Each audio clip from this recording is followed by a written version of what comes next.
benar dan sesungguhnya kesesatan itu akan masuk ke dalam api neraka.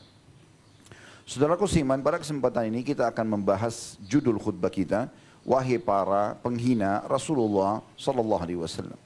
Iya saudaraku, kita dikagetkan dengan banyak sekali bermunculan orang-orang yang selalu saja menghina Rasulullah SAW dan menyakiti hati seluruh umat Islam di muka bumi ini. Ada yang melakukan ejekan-ejekan tersebut dengan lisannya, ada yang dengan gambar dan yang lain dengan isyaratnya. Dan mereka tidak mau berhenti dengan masalah ini. Entah apa tujuan dan target yang mereka inginkan. Saudaraku seiman, kenapa mereka para penghina Rasul ini tidak menyibukkan diri mereka saja dengan kehidupan mereka, membenahi diri, menyempurnakan prestasi-prestasinya? Apakah mereka ini tidak mengenal dan mengetahui atau memang pura-pura tidak mau tahu siapa Muhammad sallallahu alaihi wasallam? Dengan begitu mudahnya mereka mengejek, mencari-cari kesalahan tanda kutip yang mereka anggap kesalahan, sehingga akhirnya membuat gejolak yang sangat besar di tengah-tengah kaum muslimin. Perlu mereka mengetahui bahwasanya selamanya Nabi kita Muhammad sallallahu alaihi wasallam akan abadi menjadi panutan, idola, dan juga utusan Allah serta pemimpin seluruh manusia. Sementara miras, minuman keras adalah sesuatu yang haram dalam agama Islam, bahkan masuk dalam kategori dosa besar. Wahai para penghina Rasul, ketahuilah dan camkanlah baik-baik kalau Rasul Muhammad SAW lebih kami cintai dari diri kami, istri-istri kami, anak-anak kami, seluruh kerabat kami, kedua orang tua kami, bahkan seluruh apapun yang kami miliki. Dia adalah orang yang akan kami curahkan seluruh energi kami, potensi kami, apapun yang kami miliki untuk membelahnya. Dan kami akan sebutkan kisah dua orang sahabat yang sudah cukup mewakili bagaimana cinta umat Islam kepada Nabi besar Muhammad sallallahu alaihi wasallam. Kisah yang masyhur Sa'ad bin Rabi' radhiyallahu anhu.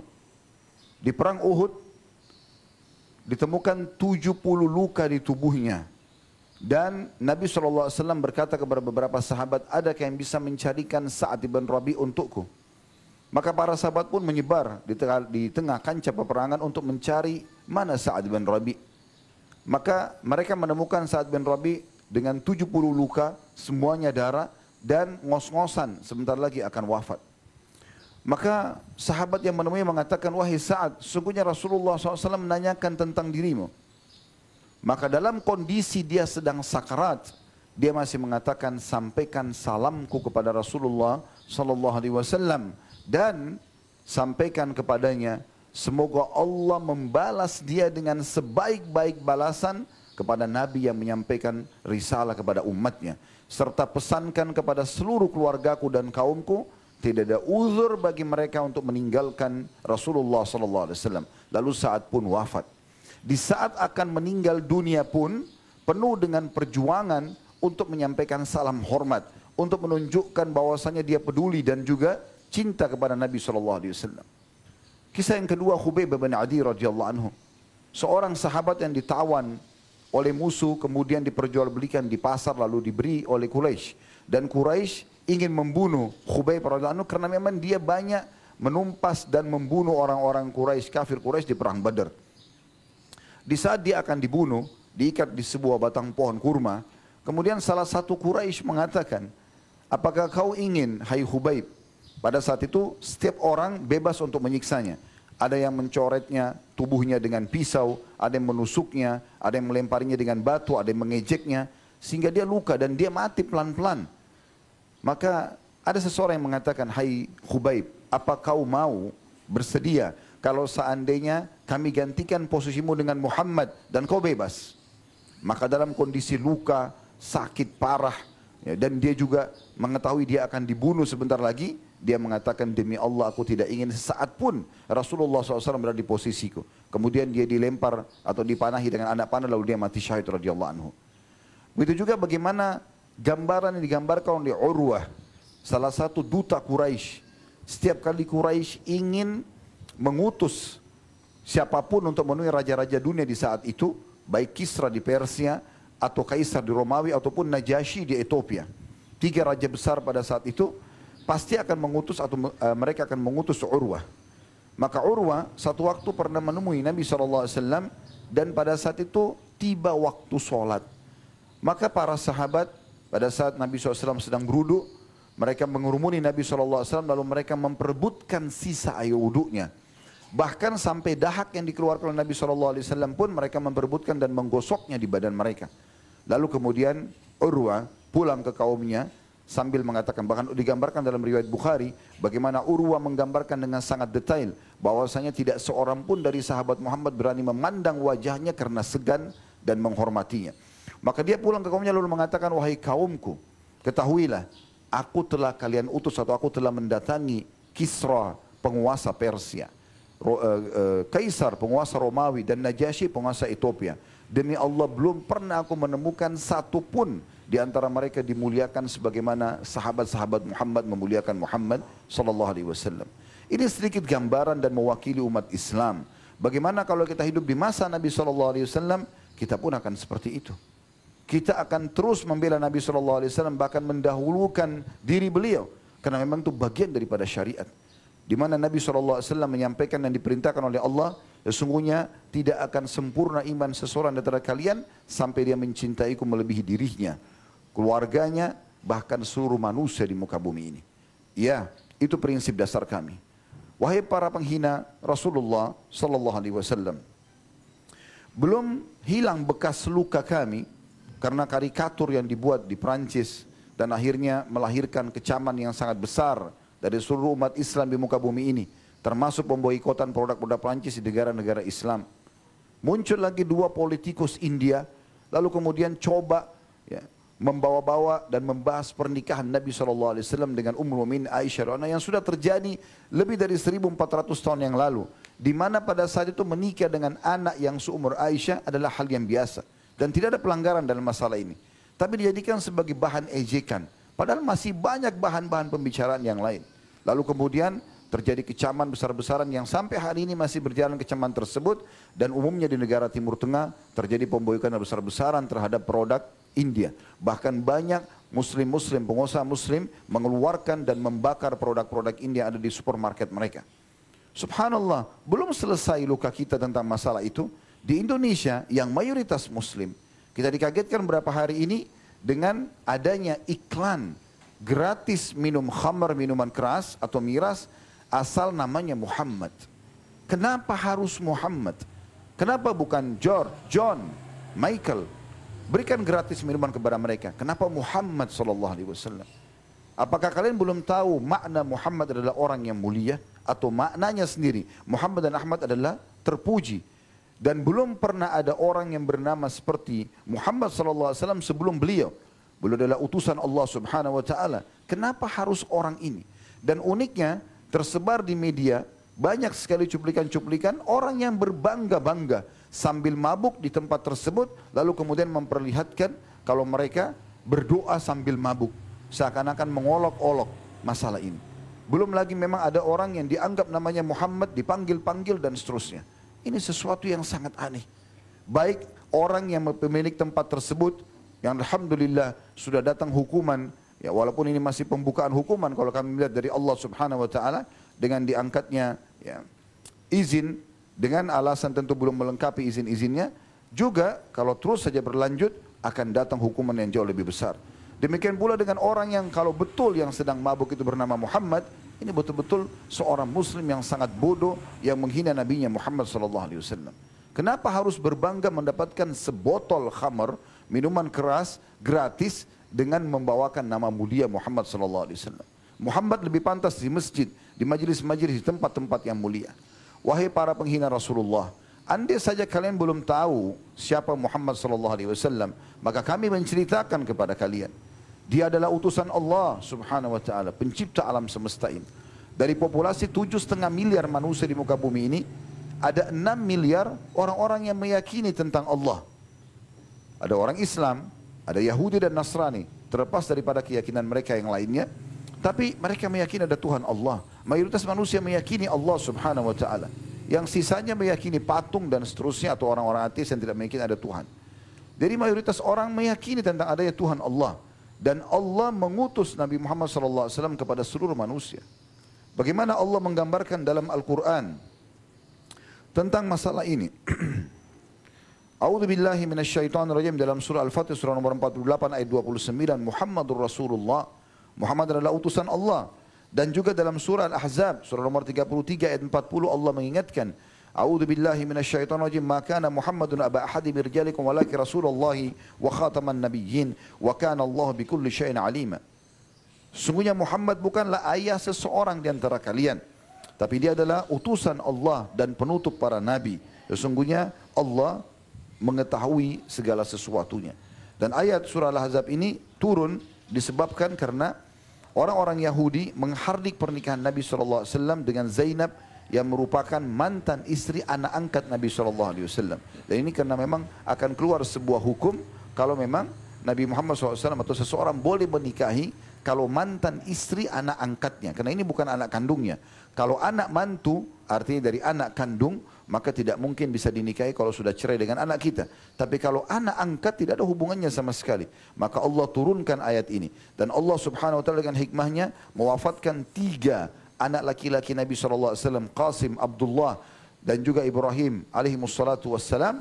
Karena memang Allah subhanahu wa ta'ala menginginkan agar Rasulnya Muhammad SAW bukan menjadi ayah siapapun yang maksudnya dinisbatkan kepadanya. Sehingga memang dengan hikmah Allah subhanahu wa ta'ala, Allah muliakan nabinya Muhammad SAW.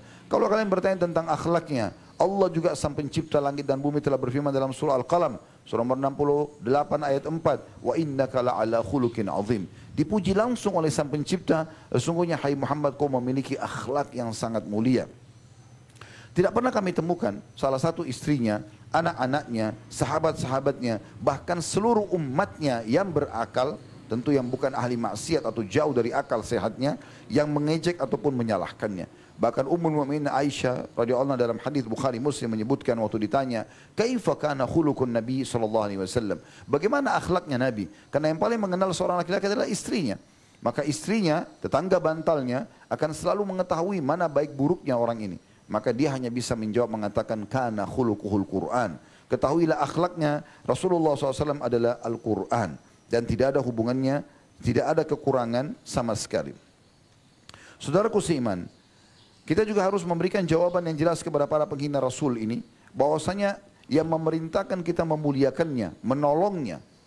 Kalau sekarang beliau sudah meninggal, maka tetap ada kewajiban menolongnya. Karena ini perintah Allah subhanahu wa ta'ala. Bukan hanya seperti Sa'ad bin Rabi', bukan hanya seperti Hubayb bin Adi, bukan hanya seperti kisahnya Urwah tadi, dan beberapa sahabat-sahabat ridwanullah alaihim yang menggambarkan tentang cinta mereka, karena mereka melihat Nabi semasa hidupnya, atau melihat dengan mata kepala, tapi kita pun setelah meninggal, Nabi SAW tetap diwajibkan untuk membelahnya.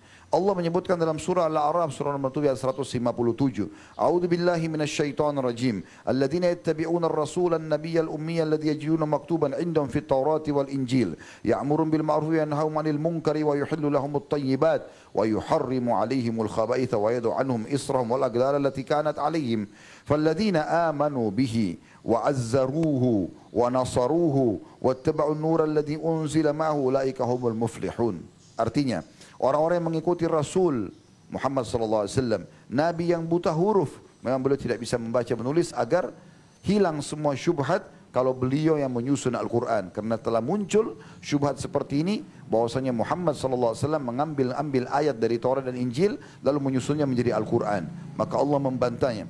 Allah mengatakan, yang orang-orang yang mengikuti Nabi atau Rasul, Nabi yang buta huruf, yang mereka dapatkan tertulis di kitab mereka dalam Taurat dan Injil, yang akan menyeru mereka kepada kebaikan dan melarang mereka dari kemungkaran, serta menghalalkan untuk mereka semua yang baik-baik dan mengharamkan terhadap mereka semua yang buruk-buruk, serta akan menghilangkan belenggu-belenggu yang membebani mereka. Maka orang-orang yang beriman kepadanya dan memuliakannya, memenangkannya, dan juga mengikuti cahaya atau Al-Quran yang diturunkan kepadanya, mereka adalah orang-orang yang beruntung.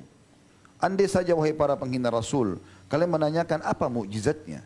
Terlalu banyak ratusan mukjizat Nabi kami Muhammad SAW, dan cukuplah kalau mau bukti nyata, itu disebutkan dalam Al-Quran surah Al-Qamar, surah nomor 54 ayat 1. A'udzu billahi minasyaitonir rajim. iqtarabatis sa'atu wa insyaqqal qamar. Sungguh telah dekat hari kiamat dan telah terbelah bulan itu. Disebutkan oleh sahabat yang mulia Abdullah bin Mas'ud radhiyallahu anhu, beliau mengatakan di dalam hadis Bukhari Muslim, kami menyaksikan bulan di Mekah terbelah dua bahagian.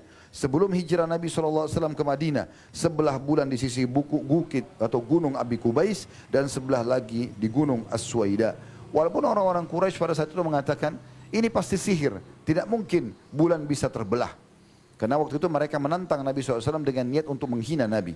Mereka mengatakan, hai Muhammad, apa kau mau kami beriman? Kata Nabi SAW, iya. Lalu mereka mengatakan, apa kau lihat bulan itu? Kata Nabi SAW, iya. Maka mereka mengatakan, belah bulan itu buat kami. Mereka minta dibelah bulan. Bukan hanya sekedar membelah pohon yang kira-kira masih masuk akal manusia. Bulan yang manusia pun di masa sekarang teknologi canggih belum tentu bisa mencapai ke sana kecuali dengan waktu yang cukup panjang. Maka mereka mengatakan di masa itu belum ada teknologi, belah bulan buat kami. Maka Nabi SAW menerima tantangan tersebut sambil mengatakan, apakah kalian akan beriman bila Allah menerima permintaan kalian? Mereka mengatakan tentu saja. Maka semua sahabat waktu itu menyaksikan dan juga orang-orang Quraisy bagaimana Nabi SAW menunjuk bulan dan menggaris dengan telunjuk beliau SAW dan terbelah menjadi dua. Itu pun mereka masih mengatakan ini betul-betul sihir yang luar biasa. Untuk memastikan ini sihir, kita akan tanyakan orang-orang Quraisy yang ada di luar Mekah, masih di negeri Syam berdagang pada saat mereka kembali nanti. Apakah mereka juga melihat bulan? Kalau mereka bulan seperti ini terbelah seperti yang kita saksikan, berarti bukan sihir. Maka beberapa hari setelah itu ada beberapa pedagang Quraisy kembali dan mereka menanyakan kepada pedagang-pedagang tersebut.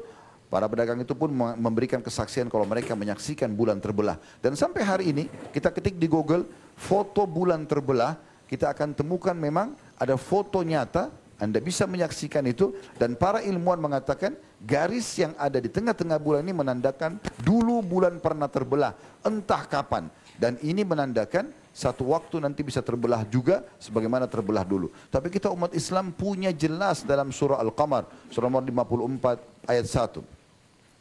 Perlu kalian tahu bahwasanya Allah Subhanahu wa taala akan menolongnya selain kami.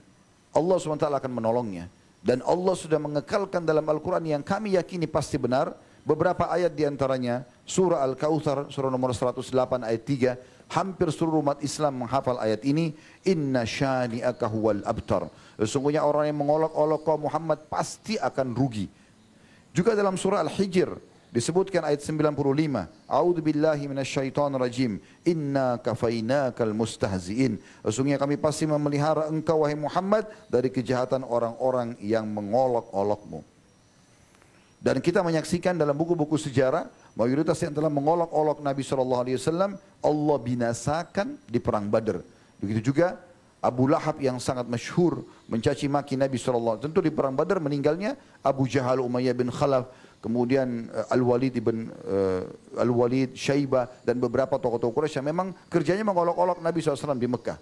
Begitu juga dengan Abu Lahab yang tidak sempat ikut berperang, maka Allah hinakan dia dengan cara kepalanya dipukul ya, oleh salah satu orang Quraisy yang sudah masuk Islam karena dia menghina Nabi SAW dan tidak menerima ya pada saat itu kekalahan mereka di Badar dan sempat dia memukul budaknya Abbas radhiyallahu anhu ajma'in. Waktu itu sudah masuk Islam, maka dipukullah kepala dia dengan ya busur panah, kemudian bocor, berdarah dan akhirnya Abu Lahab meninggal. Waktu dia meninggal karena banyak yang menghina Nabi SAW, maka badannya membusuk dan tidak ada satupun anak-anaknya pun, tidak ada kerabatnya termasuk anaknya yang mau mengurus jenazahnya. Maka mereka merajamnya dari jauh, melempar batu-batu sampai terbentuk seperti kuburan di dalam rumahnya dan membiarkan.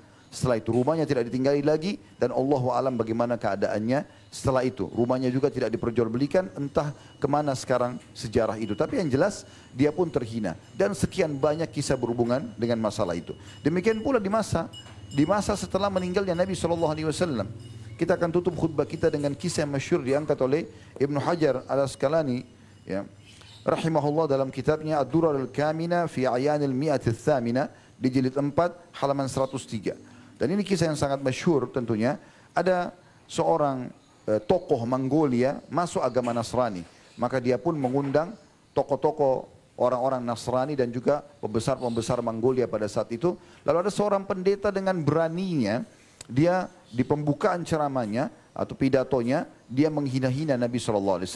Pada saat itu ada seekor anjing pemburu, ada beberapa kisah yang menyebutkan bahwasanya itu anjing dia, ada yang mengatakan juga memang anjing penjaga. Di situ diikat dengan rantai yang sangat kuat.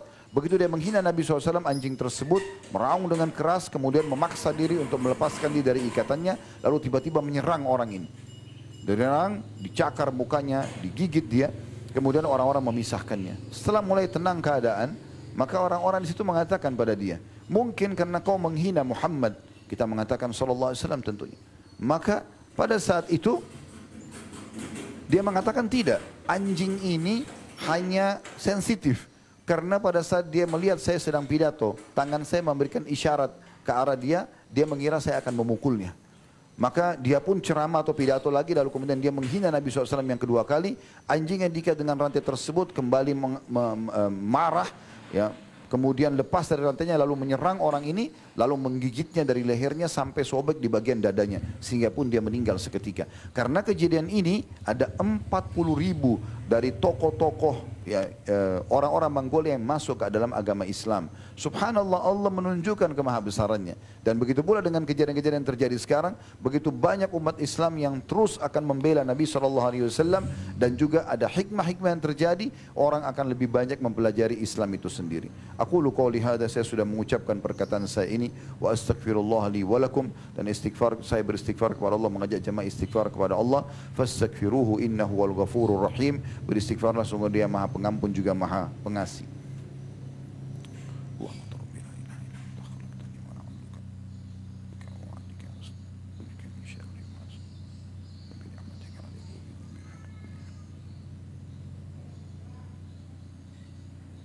Alhamdulillah, wassalatu wassalamu ala rasulillah. Segala puji dan puja kehadirat Allah subhanahu wa ta'ala, juga salawat dan taslim kepada Nabi besar Muhammad sallallahu alaihi wa ala alihi wa sahbihi wasallam.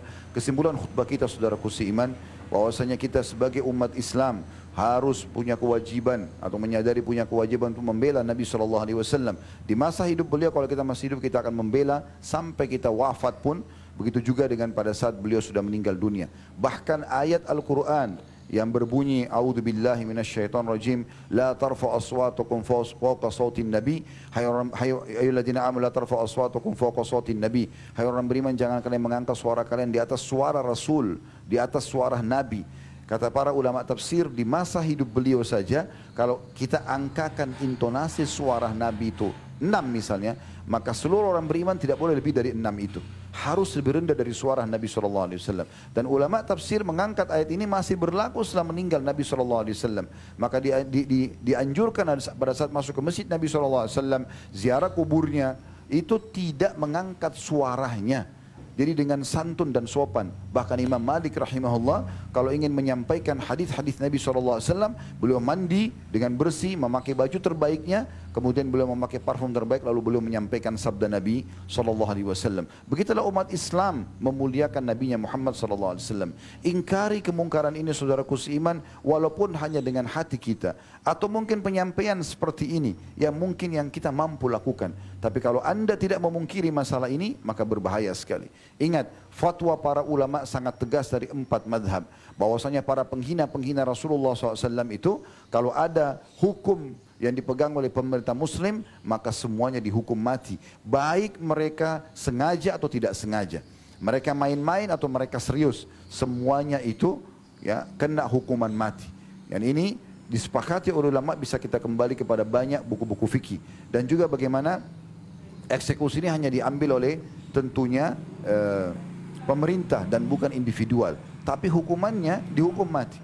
Bahkan pendapat ulama mengatakan kalau dia seorang muslim dan dia sengaja mengolok-olok Nabi SAW, maka menjadi 3 pendapat ulama.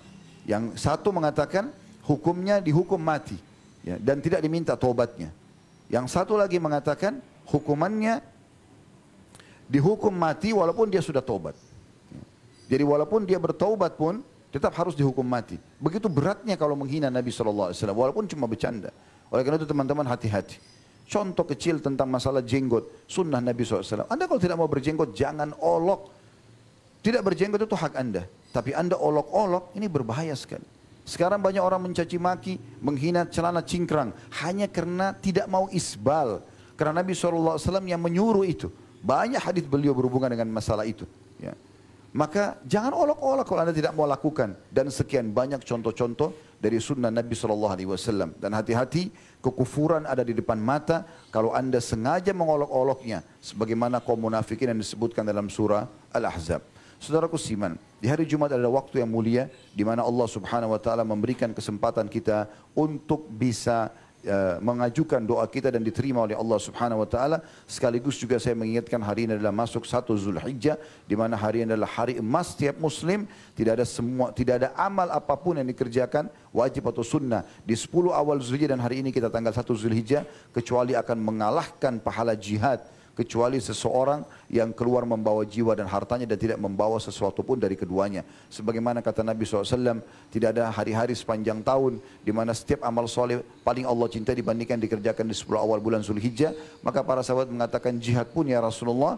Kata Nabi SAW, jihad pun kecuali orang yang keluar membawa hartanya dan jiwanya kemudian dia tidak membawa pulang keduanya. Oleh karena itu kita maksimalkan untuk ibadah kepada Allah Subhanahu wa taala, termasuk doa kita tentunya yang kita akan panjatkan. Alhamdulillahirabbil alamin. Kami memuji ya Allah sebagaimana layak kau dipuji sebagai pencipta. Sampai engkau menerima puji-pujian kami ini dan juga kami mengucapkan salam hormat kami kepada Nabi besar Muhammad sallallahu alaihi wasallam sebagaimana engkau telah perintahkan kami.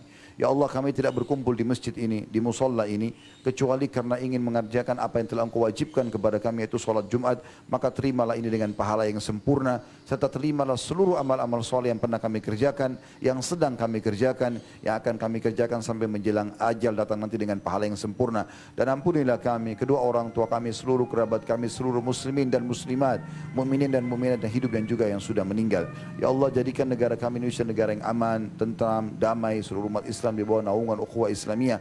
Dan siapapun yang menginginkan keburukan bagi Islam, bagi muslimin, bagi Indonesia negara tercinta ini, maka kembalikan tipu daya mereka kepada diri mereka sendiri. Ya Allah, tolonglah saudara-saudara kami kaum muslimin di seluruh pelosok muka bumi ini yang sedang tertindas, dimanapun mereka berada. Ikhlaskan niat mereka, terima para syuhada mereka, bolehkan Islam di tangan mereka dan tangan kami semua, serta ikut sertakan kami bersama mereka di pahala baik dengan doa, dengan harta, dengan juga dengan jiwa kami. Dan ya Allah, berikanlah kami seluruh kebaikan di dunia. Rabbana atina fid dunya hasanah, dan berikanlah kami seluruh kebaikan di akhirat. Wa fil akhirati hasanah, dan selamatkan kami dari api neraka. Wa qina adzabannar, dan masukkanlah kami ke dalam surga bersama orang-orang yang patuh. Wa adkhilnal jannata ma'al abrar. Ya Azizu ya Ghaffar, wa Izzat yang maha mulia dan juga maha pengampun. Ya Rabbal alamin, Tuhan alam semesta. Wa sallallahu nabiyana Muhammadin walhamdulillahi rabbil alamin. Inna Allah ya'mur bil adli wal ihsani wa ita'i dzil qurba. Sesungguhnya Allah selalu menyuruh kita berbuat keadilan, kebaikan dan juga berbuat baik, menolong para sanak kerabat. Ya'idukum la'allakum tadhakkarun. Itu peringatan dari Allah, jadikan sebagai pegangan hidup kalian. Wadhkurullaha al-azim yadhkurkum, ingat kepada Allah, Allah akan ingat kepada kalian. Washkuru ni'ma yazidkum, syukuri nikmatnya dia pasti akan tambah. Wala dzikrullahi akbar, ingat Allah lah amal yang paling besar. Wa aqimis salat, dan dirikanlah salat. الله أكبر الله أكبر أشهد أن لا إله إلا الله أشهد أن محمد رسول الله